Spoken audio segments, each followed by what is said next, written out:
আগেও বলেছি, যখনই আমাদের বাড়িতে মাংস আনা হয় তখনই আমি কয়েক পিস মাংস বাঁচিয়ে রেখে দিই। তো আজকেও রেখেছিলাম আর সেটা দিয়েই বানাচ্ছি আজকের রেসিপি। তো চলো শুরু করা যাক। প্রথমে মাংসটাকে ভালো করে ধুয়ে নিয়েছি, তার মধ্যে দিয়ে দিয়েছি আদা রসুন বাটা, কাঁচা লঙ্কা বাটা, গোলমরিচের গুঁড়ো, সয়া সস, তারপরে নুন আর ডিম দিয়ে ভালো করে ম্যারিনেট করে 1 ঘন্টার জন্য রেখে দিয়েছিলাম। তারপরে একটা বাটির মধ্যে দিয়ে দিয়েছি 2 চামচ কর্নফ্লাওয়ার, 2 চামচ ময়দা, সামান্য একটু নুন দিয়ে একটা গোলা বানিয়েছি। গোলাটা এমনভাবে বানাতে হবে যাতে বেশি পাতলাও না হয় আবার ঘনও না হয়। তার মধ্যে এবার মাংসটাকে ডুবিয়ে ডুবিয়ে ভালো করে ভেজে নিয়েছি।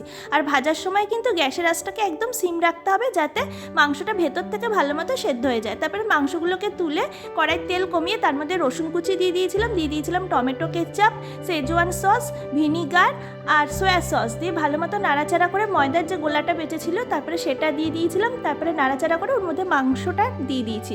আর আমি এটা একদম শুধু শুধু খাবো বলে আমরা একদম শুকিয়ে ফেলেছিলাম। তোমরা যদি রুটি পরোটার সাথে খেতে চাও তাহলে একটু গ্রেভি রাখতে পারো, ব্যাস।